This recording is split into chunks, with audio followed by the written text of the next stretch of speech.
ஆயிரம் மாறும். ஆண்டவராகிய இயேசு கிறிஸ்துவின் நாமத்தினாலே உங்கள் யாவருக்கும் 1505வது காலை மன்னா செய்தி மூலமாக உங்களை சந்திப்பதில் மிக்க மகிழ்ச்சி அடைகிறேன். தேவனாகிய கர்த்தர் இந்த இரவு முழுதும் பாதுகாத்து அற்புதமாக 5வது மாதம் 14ஆம் தேதி செவ்வாய்க்கிழமையை காணும்படி கிருபை பாராட்டினதுக்காய் தேவனை ஸ்தோத்தரிக்கிறேன். தேவன் உங்களை ஆசீர்வதிப்பாராக. ஒவ்வொரு நாளும் இந்த காலை மன்னா செய்தியானது உங்கள் கரங்களில் வருவதை எண்ணி கர்த்தருக்குள் மகிழ்கிறேன். தொடர்ந்து இந்த காலை மன்னா ஊழியர்களுக்காக ஜெபியுங்கள். தேவன் நாமம் மகிமைப்படுவதாக. தொடர்ந்து இந்த நாளிலும் நாம் யாருக்காக எதற்காக ஜெபிக்க வேண்டும் என்று சொன்னால், சரீர ரீதியாய் பலவீனப்பட்டு ஹாஸ்பிட்டலில் வீடில் வருஷ கணக்காய் மாத கணக்காய் ட்ரீட்மெண்ட் எடுக்கிற ஒவ்வொரு வியாதியஸ்தர்களுக்காக நாம் ஜெபிக்க வேண்டும். தேவனாகிய கர்த்தர் அவர்களுக்கு எப்படியாவது ஒரு விதத்தில் சுகத்தை கொடுத்து வியாதி இல்லாத சரீரமாய் மாற்றும்படியாக ஜெபிப்போம். தேவன் பெரிய காரியங்களை செய்வாராக. இந்த காலை மன்னா ஆதாரத்துக்காக எடுத்துக்கொண்ட வேதவசனம் நீதிமொழிகளின் புஸ்தகம் 13ஆம் அதிகாரம் 13வது வசனம். திருவசனத்தை அவமதிக்கிறவன் நாசமடைவான், கற்பனைக்கு பயப்படுகிறவனோ பலனடைவான்.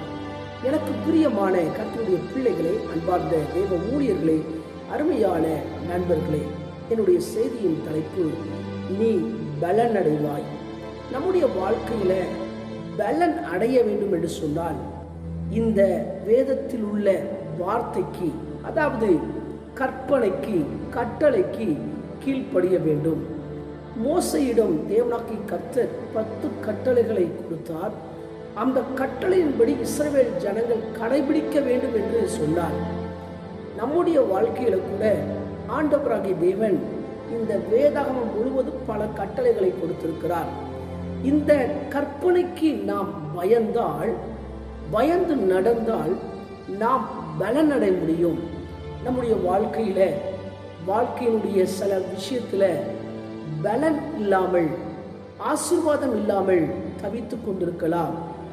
ஆண்டவராகிய தேவன் நமக்கு பரிசுத்த ஆவியின் மூலமாய் ஏவப்பட்டு 40 மனிதர்களை உபயோகப்படுத்தி இந்த பரிசுத்த வேதாகமத்தை கைகளை கொடுத்திருக்கிறார். இந்த வேத வசனத்தின்படி நாம் வாழ்வோம் என்று சொன்னால் நமக்கு நிச்சயமாக ஆசீர்வாதம் உண்டு.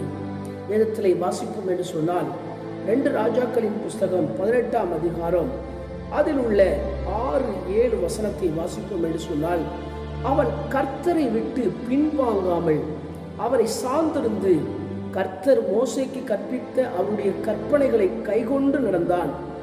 ஆகையால் கர்த்தர் அவனோடு இருந்தார். அவன் போகிற இடம் எங்கும் அவனுக்கு அனுகூலமாயிற்று.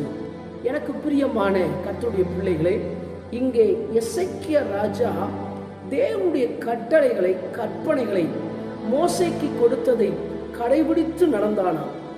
நம்முடைய வாழ்க்கையில எத்தனை வருஷம் விசுவாசியா இருக்கிறோம் என்பது முக்கியம் அல்ல, எத்தனை வசனங்களுக்கு நம்முடைய வாழ்க்கை ஒத்து இருக்கிறது என்று சொல்லி பார்க்க வேண்டும். காண்கின்ற சகோதரனிடம் அன்பு கூறாவிட்டால் காணாத இயேசுவிடம் எப்படி அன்பு கூற முடியும்? வேதத்தில் உள்ள ஒவ்வொரு வசனத்துக்கும் நம்முடைய வாழ்க்கை ஒத்திருக்க வேண்டும். ஆகவேதான் எசேக்கியா ராஜாவுடைய வாழ்க்கையில அவன் போகிற இடம் எங்கும் அனுகூலமாயிற்றான். நம்முடைய வாழ்க்கையில அனுகூலம் ஒரு பலன். நம்முடைய வாழ்க்கையில யோசித்து பாருங்க, வேத வசனத்தின்படி என்னுடைய வாழ்க்கை இருக்கிறதா? ஆண்டுடைய வருகை மிகவும் சமீபமாக இருக்கிறது. அந்த வருகைக்கு நீங்களும் நானும் போக வேண்டும். இந்த பூமியில மட்டும் நம்முடைய ஆசீர்வாதம் அல்ல, பரலோகத்திலும் நாம் தேவனோடு கூட இருக்க வேண்டும். எனவே இந்த நேரத்தில் நாம் அர்ப்பணிப்போம். ஆண்டவரே, உம்முடைய கற்பனைக்கு, உம்முடைய வசனத்துக்கு ஆண்டவரே ஸ்தோத்திரம், நான் கீழ்ப்படிந்து வாழ எனக்கு உதவி செய்யுங்க என்று சொல்லி கேட்போம். இந்த வசனத்துக்கு நாம் கீழ்ப்படிந்து விட்டால் வசனம் நம்மை உபயோகப்படுத்தும், வசனம் நம்மை தூக்கி நிறுத்தும், வசனம் நம்மை நாடு கடந்து கொண்டு போகும். வசனமே நம்முடைய வாழ்க்கையில் வெளிச்சமாய் மாறட்டும். இன்றைக்கு கீழ்ப்படிந்து, ஆண்டவரே உம்முடைய கற்பனைக்கு நான் பயந்து நடக்க உதவி செய்யுங்க. உங்கள் குடும்பத்தில் யாராவது இந்த வசனத்துக்கு கீழ்ப்படியாமல் வசனத்துக்கு விரோதமாய் பேசிக்கொண்டிருப்பார் என்று சொன்னால் அவர்களுடைய ரட்சிப்புக்காக ஜெபிப்போம். தேவனாகிய கர்த்தர் அவர்களை தொடும்படியாக ஜெபியுங்கள். உங்கள் குடும்பம் வசனத்துக்கு கீழ்ப்படிய வேண்டும். ஒருவேளை போதக பிதாக்கள் நீங்கள் பார்த்து கொண்டிருப்பீங்கன்னா உங்களுடைய விசுவாசிகள் இந்த வசனத்துக்கு கீழ்ப்படிய வேண்டும். அதற்காக நாம் பாரத்தோடு ஜெபிப்போம். தேவ சமூகத்தில் முழங்காலில் நின்று ஜெபிப்போம். தேவன் பெரிய காரியங்களை செய்வாங்க. கண்களை மூடி ஜெபிப்போமா? எங்களை நேசிக்கிறேன் சர்வ வல்லமுள்ள தேவனே, இந்த வேலைக்காக ஜெபிக்கிறேன். நாங்கள் எங்களுடைய வாழ்க்கையில பலன் அடைய, பலனை பெற்றுக்கொள்ள, ஆசீர்வாதங்களை அனுபவிக்க, இந்த வேதத்தின்படி நாங்கள் நடக்க கர்த்தர் கிருபை பாராட்டுவீராக. பிறந்த நாள், திருமண நாளை நினைவு கூறுகிற ஒவ்வொருவரும் கர்த்தர் ஆசீர்வதிங்க. பட்டணத்தில் ஆசீர்வதிக்கப்பட்டிருக்கட்டும், வெளியிலும் ஆசீர்வதிக்கப்பட்டிருக்கட்டும். வாளாக்கவள் தலையாக்குகிறான் ஜெபிக்கிறேன். தொடர்ந்து பிரயாணம் பண்ணுகிற ஒவ்வொருடைய பிரயாணத்தை ஆசீர்வதிங்க. பாதுகாப்பாய் தங்களுடைய இடங்களுக்கு செல்ல கர்த்தர் உதவி செய்யுங்க. எங்க தேசத்துல மிகப்பெரிய எழுப்புதலை தருவீரான் ஜெபிக்கிறேன். கர்ப்பகால ஸ்திரீகளுக்கு ஜெபிக்கிறேன். குழந்தைக்கு வேண்டிய வளர்ச்சி, ஏற்றவென்ற சுகப்பிரசவத்தை கட்டளையிடுங்க. ஆண்டவரே, மேற்படிப்புக்காக காத்திருக்கிற ஒவ்வொருவருக்கும் ஆண்டவரே ஸ்தோத்திரம். அருமையான பிள்ளைகளுக்கு அந்த படிப்பு சம்பந்தப்பட்ட காரியங்களிலே ஒரு அற்புதம் செய்வீராக. தயவை உண்டு பண்ணி ஜெபிக்கிறேன். யாராவது ஃபீஸ் கட்ட முடியாமல் கஷ்டப்பட்டு கொண்டிருந்தால் அவங்க வாழ்க்கையில கர்த்தர் ஒரு அற்புதம் செய்து மேற்படிப்பு படிக்க உதவி செய்கிறான் ஜெபிக்கிறேன். எல்லா மாணவ மாணவிகளையும் ஆசீர்வதிங்க. இயேசுவின் மூலம் ஜெபங்கள் நல்ல பிதாவே, ஆமென்.